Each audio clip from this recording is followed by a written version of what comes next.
Assalamu alaikum wa rahmatullahi wa barakatuh. Dear Reverend brothers and sisters, welcome to my another episode. Welcome to my another session. Today I am going to discuss the most prominent Victorian novelists and their remarkable novels. So let's get started.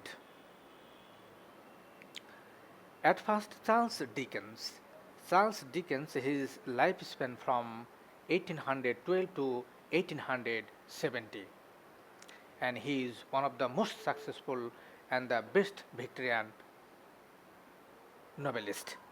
The concept of Victorian novel is highly enriched by him to a great extent, and Victorian novels have got its finest expression in the hands of Charles Dickens. The regular stream of novel has a plot, hero-heroines, other characters, action, situation, changes, ending, which is tremendously distinguished in his novels. His novels are very lucid, lengthy, comprehensive, and expressive. His novels and his novels are very lucid, lengthy, comprehensive and expressive, where you see the project of the age um, through the characters most credibly and honestly. His novels are remarkable for his strongest of personality and esteem of consciousness, which used uh, symbolism to give his books greater thematic coherence. His remarkable novels are uh, his remarkable novels are the first one is Oliver Twist. Oliver Twist, which is published in 1837, and his second famous novel, The Great Expectations, which is based on traveling, and his third novel, A Tale of Two Cities, which is also based on traveling, and his uh, his fourth famous remarkable novel, that is Pickwick Papers, uh, which is one of the finest novels in Victorian period in English literature, and David Copperfield is also famous. His remarkable novel that is based on an autobiographical account of a magician, and his Old Curiosity Shop is also a remarkable novel. Then our second prominent Victorian novelist, William Makepeace Thackeray. William Makepeace Thackeray, his lifespan from 1811 to 1863.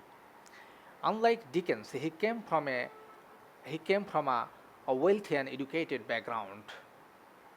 family. Though he starts his career as an essayist who wrote novels who uh, deals with social problems, but one novel recognized him as a famous novelist, and that is Vanity Fair, was subtitled A Novel Without a Hero. It has been suggested a more sentimental. Thackeray wrote a good number of novels without villains. His satirical novel is combined with a broad narrative sweep, a sophisticated self consciousness about the convention of fiction, and an ambitious historical survey of the transformation of English life. Better to say, he gives less importance to the plot and the character, but he gives priority to the facts and history. So, this may better be called historical novels. His other novels are The History of Pendennis, The History of Henry Edmond, an interdisciplinary work and a prolific writing, then the New Comes, and finally the Bees. Our third prominent Victorian novelist is Emily Bronte. Emily Bronte, her lifespan from 1818 to 1848, a female novelist whose strong sensibility applies novel with cater to the taste of romantic and that of modern age, and his Gothic plots and Byronic passions also inform the novels. His great novel, Wuthering Heights, which is unique in English literature, A heroine's, a heroine's choice between sexual need and ethical duty belongs very firmly to these novels, um, uh, firmly to the mode of moral realism. This type of intensity, ferocity, vitality, and tremendosity of love never found in other Victorian novels. So, dear reverend brothers and sisters, we have already talked about three prominent Victorian novelists. The first one is Emily Charles Dickens. Charles Dickens. The second one is William Makepeace Thackeray, and third one Emily Bronte. Now I am going to talk about the fourth Victorian novelist, famous novelist, prominent novelist, George Eliot.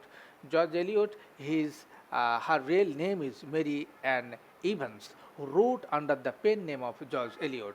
In all her novels, there is a combination of her realism, philosophy, and his, uh, his her rich humor.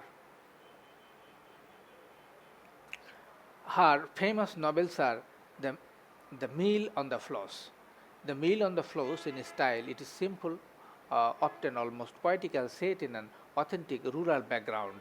And then the Silas Marner. Silas Marner, uh, uh, Weaver of Revelock, is a short novel based on an excellent picture of a village life. And then finally, Adam Bede. Adam Bede is also a full-length novel which is published in 1859. And then our fifth prominent uh, Victorian novelist, Thomas Hardy. Thomas Hardy, uh, his lifespan from 1840 to 1928. He is more an idealist, moralist than an artist, who believes that there is an unseen, unnamed divinity behind our creation. The Victorian compromise and transition mostly reflected on his novels. He is a stranger who has love for the Greco-Roman faith. In fact, he is romantic and modern. That's why we find a blending of all these things in his novels. He wants to return from the city life to native life. For example, the return of the native, uh, far from the mating ground. Better to say, setting is in all his novels correct centralized on Western. That's why most of his novels are known as Western novels. And one thing I would like to reveal, that is, he has developed, better to say, he has developed resentment and aversion to mechanical life. In his two novels, that is, uh, these are The Mayor of Casterbridge and Judy the Obscure. Judy the Obscure. So, dear learners, I also like to talk about two prominent Victorian novelists.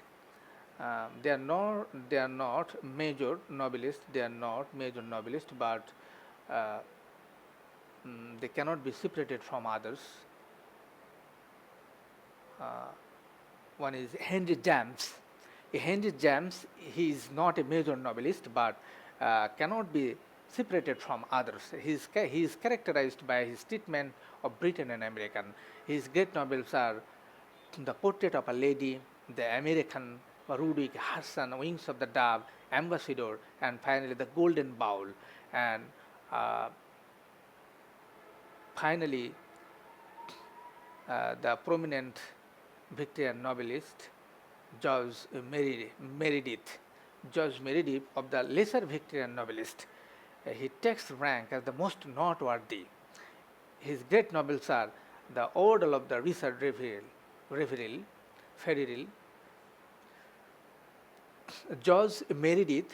George Meredith, of the lesser Victorian novelist, he takes rank as the most noteworthy. His great novels are The Ordeal of Richard Feveril. The novel suggests a moralistic realistic novel dealing with crime, punishment, and retribution. His other novels, The Consequence of the Egoist and Dan of the Crossways. So, dear learners, better to say,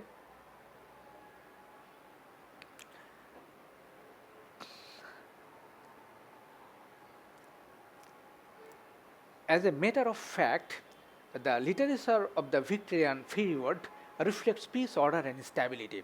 The ideals are compromise and construction, a dualism of reason and emotion, materialism and mysticism, religion and science, faith and doubt is very common in this period. Similarly, a compromise between the new and the old, between freedom and restriction is also noteworthy. All these features have found oppression in the late Victorian literature. As a result, new movement known as decadence started, whose slogan was art for art's sake. So Victorian age and novels contributed a great deal to madden the modern age. So we can say and comprehend the theme of modern age from the Victorian age. That's why Victorian age is praised, highly praised worldwide for their interaction between the past and the future age. So that's all for today. Thank you very much for your cooperation and coordination.